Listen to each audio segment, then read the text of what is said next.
রাজ্যের বিরোধী দলনেতা শুভেন্দু অধিকারীর কন্যা সুরক্ষা যাত্রায় ধুন্ধুমার। বুধবার সন্ধ্যায় উত্তর চব্বিশ পরগনার বীজপুর বিধানসভার অন্তর্গত কাঁচরাপাড়া থানার মোড়া মিছিলকে কেন্দ্র করে ব্যাপক উত্তেজনা কাঁচরাপাড়ায়। শুভেন্দুকে লক্ষ্য করে তৃণমূল কর্মীদের তরফ থেকে চোর চোর স্লোগান এবং বিজেপি কর্মীদের মিছিলে আসতে বাধা দেবার অভিযোগ ওঠে। এরপর বিজেপি কর্মীরা তৃণমূল কর্মীদের ওপর চড়াও হয়ে বেধড়ক মারধর করে বলে অভিযোগ। আসুন সেই ভিডিওটা আগে আপনাদের দেখায়। তৃণমূল বিজেপির মধ্যে ধুন্ধুমার কাণ্ড দেখুন।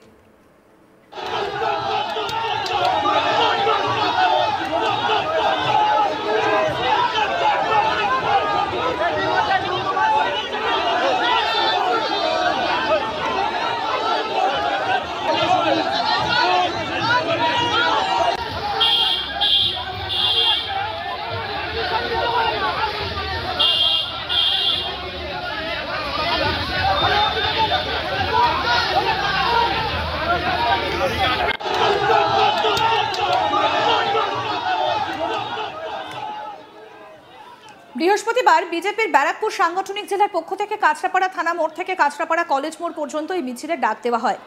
শুভেন্দু অধিকারীর নেতৃত্বে এই পদযাত্রায় ব্যারাকপুর লোকসভা কেন্দ্রের প্রাক্তন সাংসদ অর্জুন সিং, রাজ্য মহিলা মোর্চার সভানেত্রী ফাল্গুনী পাত্র, ব্যারাকপুর সাংগঠনিক জেলার সভাপতি তাপস ঘোষ সহ রাজ্য, জেলা ও মণ্ডলের অন্যান্য নেতৃত্ব উপস্থিত হন। সেই মিছিল উপলক্ষে কাঁচরাপাড়া পৌরসভার একাধিক এলাকায় বিজেপির বড় বড় কাট আউট হোর্ডিং লাগানো হয়েছিল। পাশাপাশি মিছিলের ঠিক আগেই তৃণমূলের তরফ থেকে পাল্টা পোস্টার টাঙানো হয়, যেখানে শুভেন্দু অধিকারীকে উদ্দেশ্য করে বড় বড় করে লেখা ছিল চোরের মায়ের বড় গলা। এই পোস্টার নজরে পড়তেই বিজেপি কর্মীদের মধ্যে উত্তেজনার সৃষ্টি হয়। এক প্রকার ক্ষোভে ফুঁসতে থাকে তারা। এরই মধ্যে মিছিলে উপস্থিত হওয়া কয়েকজন বিজেপি কর্মীকে উদ্দেশ্য করে তৃণমূলের একদল মানুষ জয় বাংলা স্লোগান দিতে থাকে। বিজেপি কর্মীদের হাতে থাকা দলীয় পতাকার লাঠি দিয়ে তৃণমূল কর্মীদের মারধর করে বলে অভিযোগ। তাতেই রক্তাক্ত পরিস্থিতি তৈরি হয়। একসময় পুলিশ আসলে তাদের সঙ্গে বচসায় জড়িয়ে পড়ে বিজেপির কর্মী সমর্থকরা। আহত তৃণমূল কর্মী শান্তনু মুখার্জি অভিযোগ করেন, বাইরে থেকে বিজেপি দুষ্কৃতী নিয়ে এসে এই ঘটনা ঘটিয়েছে। আমি এখানে দাঁড়িয়েছিলাম, এরপর আমার মাথায় ঝান্ডার বাড়ি মেরেছে। নিজেকে তৃণমূল কংগ্রেস কর্মী বলে দাবি করে তিনি বলেন, আমরা দাঁড়িয়ে মিছিল দেখছিলাম। এই সময় কয়েকজন বিজেপি কর্মী সমর্থক আমাদের কাছে এসে হাত নাড়াতে থাকে। সভামঞ্চে বক্তব্য রাখতে উঠে শুভেন্দু অধিকারী বলেন, এই পুলিশের দৌড় কোথায় ছিল? একটু আগে মিছিলের ওপর হামলা করছিল, মাত্র 10টা লোক, আপনারা 5000 ছিলেন, আমি সামনে নিয়েছি। ওরা ফাঁদ পাচ্ছে। সুবোধ কমলারা রাতে ঘুমোতে পারে না, কারণ আজ 6 মাস পরে সাইজ হবে, আর 6 মাস বাকি আছে। যা অত্যাচার আর দুর্নীতি করেছে, একটা একটা করে ইট খুলে নিয়ে আসবে জনগণ, এদের পরিণতি দেখবেন।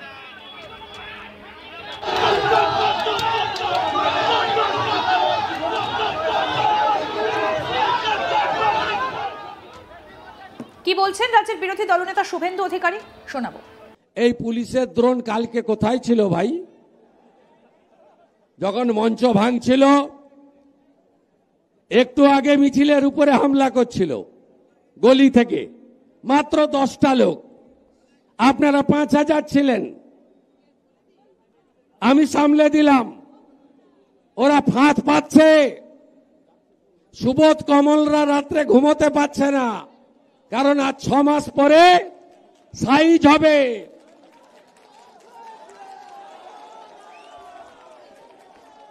আজ 6 মাস বাকি আছে। যা অত্যাচার আর দুর্নীতি করেছে, একটা একটা করে ইট খুলে নিয়ে আসবে জনগণ, দেখবেন এদের পরিণতি। আমি স্বাধীনতা সংগ্রামীর বাড়ির ছেলে। আমার বাড়ির বিপিন অধিকারী 8 বছর জেলে ছিল। আমার বাপ ঠাকুর দ্বারাও ব্রিটিশের শক্তি, ব্রিটিশের ক্ষমতার কথা বলেছে। আমি সিপিএম এর সঙ্গে লড়াই করা, নন্দীগ্রামে আন্দোলনে থাকা লোক। আমি দেখেছি সিপিএম এর ক্ষমতা এর থেকেও বেশি ছিল, আপনারাও দেখেছেন। আমি যত রাস্তা এখান দিয়ে আসছিলাম, দেখছিলাম লেলিন নগর, কালমার্স রোড, মানে ভারতের কোনো মনীষীর নাম নেই। অতএব ওগুলোও যেমন ভেঙে চুরে তছনছ হয়ে গেছে, এদেরও যাবে, আর কয়েক মাস আছে। তাই চিরদিন কাহার সমান নাহি যায়, এ প্রবাদ বাক্য আছে। পৃথিবীটা গোল, সব হিসাব নিকাশ হয়ে যায়। এ প্রবাদ বাক্য সত্য বলে প্রমাণিত। আমাদের প্রতিনিধি দীপক দেবনাথ কি প্রতিবেদন তুলে ধরেছেন দেখবো এবার। রাজ্যের বিরোধী দলনেতা শুভেন্দু অধিকারীর র্যালিকে ঘিরে দুন্দুমার কাণ্ড কাঁচরাপাড়ায়।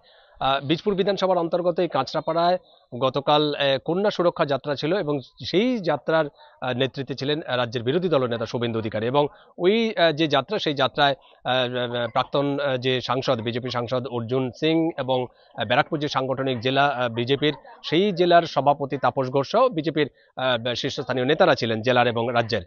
এবং সেই মিছিল যখন শুরু হবে তার কিছু আগেই হঠাৎ করে দুন্দুমার কাণ্ড ঘটে যায়। সেটাকে কারণ তুমি জানো যে এই যে বিজেপির যে সুরক্ষা যাত্রা, নারী মানে কন্যা সুরক্ষা যাত্রা, এই যাত্রা উপলক্ষে কিন্তু বিজেপির এই যে কাঁচরাপাড়া, বীজপুর বিধানসভার অন্তর্গত যে কাঁচরাপাড়া, সেখানে কিন্তু একাধিক জায়গায় বিজেপির সমর্থনে, শুভেন্দু অধিকারীর সমর্থনে বা কন্যা সুরক্ষা যাত্রার সমর্থনে বিভিন্ন জায়গায় পোস্টার পড়েছিল।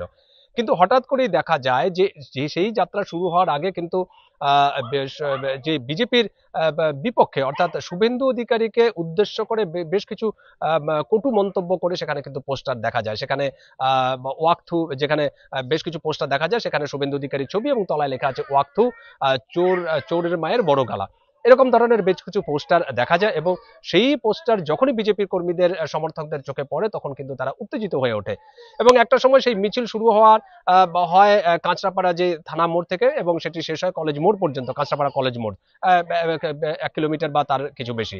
এবং সেটি যখন শুরু হয় ঠিক সেই সময় বিজেপি কর্মীদের মধ্যে একটা অসন্তোষ বা একটা বেশ কিছুটা ক্ষুব্ধ হয় তারা, বিজেপি কর্মীরা। এবং এরই মধ্যে যখন বিজেপি কর্মীরা যখন রাস্তা দিয়ে হাঁটছিলেন তখন সেই বিজেপি কর্মীদের উদ্দেশ্য করে তৃণমূলের কয়েকজন কর্মী সমর্থক, যেটা শোনা গেছে যে তারা তখন জয় বাংলা স্লোগান দেয় এবং যখনই জয় বাংলা স্লোগান দেয় তখনই বিজেপি কর্মীরা পাল্টা তাদের দিকে ধেয়ে আসে এবং তাদের হাতে যে দলীয় যে পতাকা ছিল, সেই পতাকার যে লাঠিটা ছিল, সেই লাঠি দিয়ে তাদের উপরে আঘাত করা এবং এতেই এক তৃণমূল কর্মী আহত হয়েছেন যার নাম শান্তনু মুখার্জি। এবং তিনি বিষয়টি স্বীকার করেছেন। তিনি বলেছেন যে আমরা এখানে দাঁড়িয়েছিলাম, সেটি বিজেপির মিছিল দেখবো বলে দাঁড়িয়েছিলাম, কিন্তু তৃণমূল কর্মীরা কেন বিজেপির মিছিল দেখার জন্য তারা রাস্তায় দাঁড়িয়েছিলেন, ওই জায়গায় জমায়েত হয়েছিলেন, সেটি পরিষ্কার নয়। কিন্তু তিনি বলেছেন যে আমরা এখানে বিজেপির যে মিছিল আসবে সেই মিছিল দেখার জন্য দাঁড়িয়েছিলাম এবং বেশ কয়েকজন বিজেপির সমর্থক তারা তাদের দিকে চলে আসে এবং বেশ কিছুটা শক্তি প্রদর্শন করে। এই সময় সেই তৃণমূলের বেশ কয়েকজন যারা কর্মী সমর্থক ছিলেন তারা তখন জয় বাংলা স্লোগান দেয়, পাল্টা তাদেরকে মারধর করায়। এটি হচ্ছে তৃণমূলের পক্ষে বক্তব্য, কিন্তু বিজেপির তরফে কোনো বক্তব্য এখনো পর্যন্ত দেওয়া হয়নি। কিন্তু এই ঘটনাকে কেন্দ্র করে রীতিমতো উত্তেজনা ছড়িয়ে পড়ে এবং আমরা এটাও দেখেছি যে সেই সমস্ত পোস্টারকে কেন্দ্র করে বিজেপির যেটি অভিযোগ যে পুলিশ কোনো ব্যবস্থা নেয়নি সেগুলোকে সরিয়ে ফেলার, এবং বিজেপি যখন র্যালি করছিল বা র্যালির ঠিক আগের মুহূর্তে একটা প্রস্তুতি নিচ্ছিল, তখন যখন পুলিশ আসে সেই পুলিশের সাথেও কিন্তু বিজেপি একটা বচসায় জড়িয়ে পড়ে। সব মিলিয়ে কিছুক্ষণ সময়ের জন্য কিন্তু যথেষ্ট উত্তপ্ত হয়ে ওঠে ওই অঞ্চল। আরো আপডেট পেতে দেখতে থাকুন আজ তাক বাংলা, সাবস্ক্রাইব করুন, নোটিফিকেশন পেতে বেল বাটন অপশন প্রেস করুন।